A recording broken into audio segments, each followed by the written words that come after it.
Peuple de Dieu, soyez encore bénis. Nous vous savons nombreux à l'écoute, nombreux en attente de cette grâce de ce jour.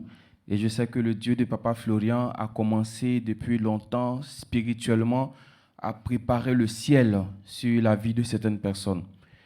Alors comme nous avons pris pour appui notre test de méditation dans le livre de 1 Samuel 15, 22, alors je prends également mon message de ce jour dans le même livre de Samuel.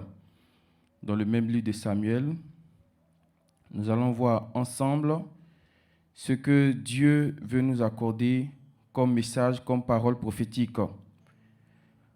1 Samuel chapitre 1. 1 Samuel chapitre 1, verset 23. 1 Samuel, le chapitre 1, le verset 23. Voici ce que la Bible va nous dire. Elkana, son mari, lui dit, fais ce qui te semblera bon. 1 Samuel, chapitre 1, verset 23. Elkana, son mari, lui dit, fais ce qui te semblera bon. Attends de l'avoir, c'est vrai. Veille seulement, l'Éternel accomplit sa parole. Et la femme resta et allaita son fils jusqu'à ce qu'elle le sévra. Que Dieu bénisse cette parole. J'ai pris cette histoire, j'ai pris ce test, tout simplement parce qu'il y a un mystère. Il y a un mystère que nous allons développer. Il s'agit de la famille de Elkana. Elkana, l'homme qui avait 2 femmes. Nous savons tous qu'une, elle en avait beaucoup, l'autre, elle n'en avait pas. Et toute sa prière, c'était que Dieu lui donne la grâce de l'enfantement. Et avec son mari, c'était la bataille. Mais Dieu a fini par entendre, par écouter. Et c'est ma prière pour quelqu'un aujourd'hui. Que le Dieu de Papa Florian finisse par entendre ta voix, finisse par exaucer ta prière. C'est ma prière, c'est mon cri de cœur pour toi. Vous voyez, la balance n'était pas équilibrée dans le foyer d'Elkana. Parce que certes, il avait 2 femmes, une avait des enfants, mais la femme pour qui son cœur penchait le plus, elle n'avait pas d'enfants. Elle priait, elle était dans l'église. Elle n'a pas abandonné la main de Dieu. Vous voyez, malgré la crise qu'elle traversait, elle n'est pas allée voir chez les féticheurs. Elle est restée dans l'église, intercédée, demandant à Dieu. Et rassurez-vous que cette situation a duré des années. Donc des années qu'elle demande, des années qu'elle cherche Dieu, des années qu'elle prie Dieu. Et Dieu a fini par donner sa joie, comme on le dit souvent.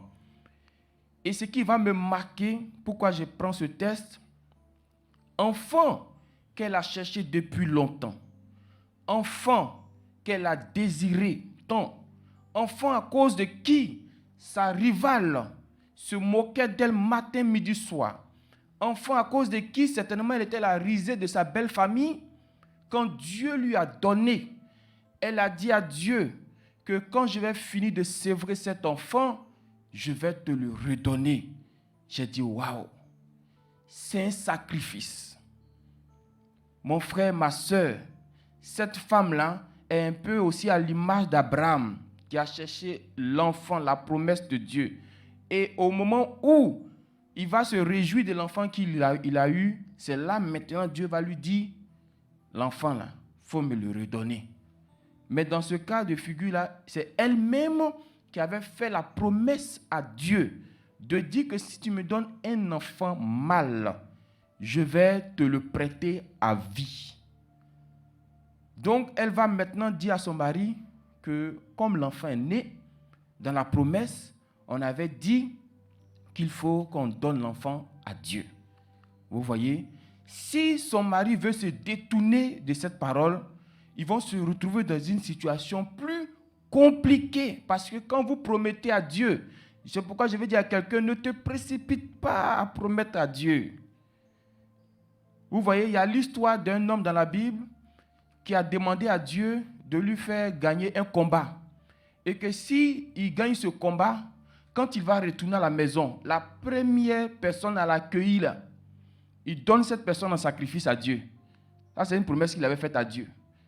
Donc, pour lui, quand il va finir le combat, puis il va rentrer à la maison, là. Vous savez, quand on a les animaux domestiques à la maison, c'est eux qui sont en premier, là. Donc, il s'est dit, peut-être c'est son milou qui allait venir en premier.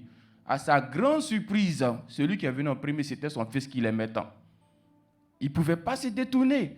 Parce que Dieu, quand vous lui faites une promesse, vous ne devez pas vous en détourner. Alors, son mari a dit que cela te fait ce qui te semblera bon. Donc, il n'a pas hésité. Il a dit, il faut donner. C'est vrai, on a cherché, mais puisqu'on a fait la promesse à Dieu, alors il faut donner ce qu'on a promis. Et elle a donné l'enfant. Et nous savons après ce que cet enfant est devenu dans la maison de Dieu. Nous savons que c'est ce même Samuel qui a consacré Saül d'abord pour roi. C'est ce même Samuel qui a consacré David pour roi. Donc vous voyez un peu comment Anne, son offrande, a participé à l'avancement de l'œuvre de Dieu. Son offrande, pour elle, ce n'était pas l'argent, c'était une personne, mais quand même c'est une offrande. A participé à donner des rois à Israël. Donc vos offrandes, vos dîmes, vos dons participent à l'avancement de l'œuvre de Dieu. Et quand Anne a donné, je vous assure que ses trompes se sont ouvertes. Elle n'a plus eu de problème de conception. Et Anne, la Bible dit qu'elle a enfanté des fils et des filles. Parce que quand tu donnes à Dieu, Dieu remplace toujours là où tu as enlevé pour lui donner. Mon frère, ma soeur, l'obéissance vaut mieux que le sacrifice. Prenons notre reste de ce jour dans encore 1 Samuel, chapitre 15, le verset 22. 1 Samuel, chapitre 15, le verset 22. C'est le même Samuel qu'elle a donné en sacrifice là. Hein. Samuel dit, « L'Éternel trouve-t-il du plaisir dans les holocaustes et les sacrifices, comme dans l'obéissance à la voix de l'Éternel? Voici, l'obéissance vaut mieux que les sacrifices, et l'observation de sa parole vaut mieux que la graisse des béliers. » Le même prophète Samuel, qui avait consacré Saül pour roi, a donné un commandement. Il a dit, où tu t'en vas en combat là? Il ne faut pas prendre quelque chose là-bas pour revenir. Vous tuez tout le monde. Ne prends pas quelque chose. Et effectivement, quand Samuel et Saül est parti, après le combat, il a vu que là-bas, il y a des jolis bœufs, il y a des jolis moutons. Il dit, ah, comment Dieu veut que tout ça, on n'a qu'à tuer? Il dit, non, lui, il va prendre ça là. Et puis, pour blaguer un peu Dieu, il va prendre un peu dedans pour faire sacrifice à Dieu. Quand il est revenu de son combat, Samuel était fâché. Dieu, on n'en parle pas. Et Samuel a dit à Saül, mais est-ce que je ne t'avais pas donné l'ordre de ne pas prendre? Tu as dit oui. Maintenant, tu t'en vas et tu fais autre chose là-bas. Il a dit, non, mais voici les bœufs, voici les moutons. On peut faire offrande à Dieu, on peut faire des sacrifices à Dieu. Il dit, non, non. Dieu ne prendra pas. Parce que Dieu t'a dit de ne pas faire. Maintenant, si toi, tu penses que tu vas acheter Dieu avec ton offrande, tu penses que tu vas acheter Dieu avec tout ça, Dieu ne va pas prendre. Et depuis ce jour-là, Dieu a tiré le trône en bas de Saül.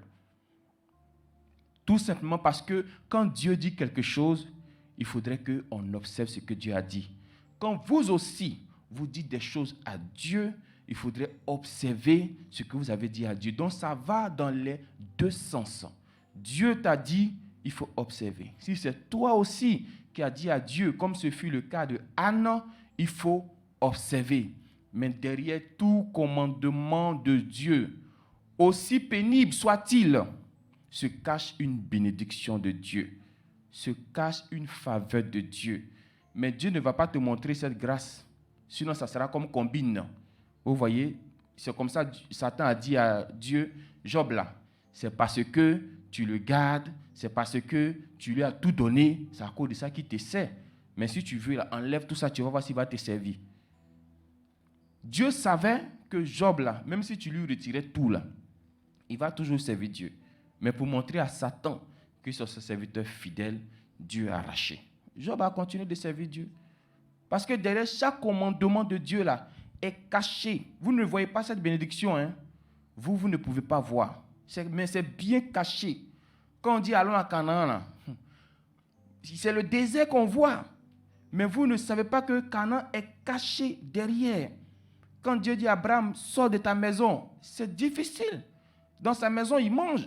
Peut-être là-bas, il ne paye pas l'eau. Peut-être là-bas, il ne paye pas courant. Maintenant, Dieu dit, je vais t'envoyer quelque part. Quelque part là, qui va faire tout ça là? Mais vous ne savez pas qu'en obéissant à la loi de Dieu, là, il y a une bénédiction qui est cachée derrière. Donc, aussi difficile que l'obéissance peut paraître pour certaines personnes, moi, je vous dis qu'il y a une bénédiction qui est cachée. Donc, Dieu a révélé cette cérémonie. Nous avons obéi. C'est vrai, la dame qui a eu la révélation n'avait pas vite donné la révélation, mais Dieu l'a interpellée. Vous voyez, et dès que c'est tombé ici, c'est ce que Samuel fait dans le même livre. La Bible dit qu'il ne laissait pas tomber la parole de Dieu. Donc, dès que c'est arrivé ici, nous, on a pris. Et puis, on a exécuté. Donc, en exécutant, nous savons que ce que Dieu a vu avant nos yeux, nous allons profiter de cela. La bénédiction, la grâce de Dieu, la faveur de Dieu, les bontés de l'Éternel vont découler de cette bénédiction. Donc, que cette cérémonie soit une grande joie, une grande fête pour toute notre maison. Voilà, il y a des personnes qui faisaient leur bain habituel. Moi, je vous dis que cette cérémonie-là vient pour combler le bain que vous faisiez avant. Parce que la cérémonie va prendre en compte vos 7 jours de bain de la semaine. C'est une bénédiction, c'est une purification. Donc, que ce Dieu-là nous bénisse. Restons toujours dans le texte de Samuel parce qu'il y a beaucoup de bénédictions là-bas. Il y a beaucoup de choses que nous allons apprendre. Tu donnes quelque chose à Dieu et puis Dieu te donne en retour, mais de façon multipliée. Dieu te dit de faire quelque chose. Si tu ne fais pas, tu vois ce qui se passe. Mais quand tu fais, tu vois aussi la bénédiction de Dieu. Donc, que celui de Samuel soit l'objet de notre méditation. Parce que tout le mois de juillet, je suis dans le livre de Samuel. Que Dieu nous bénisse, que sa grâce soit avec chacun d'entre nous, au nom de Jésus.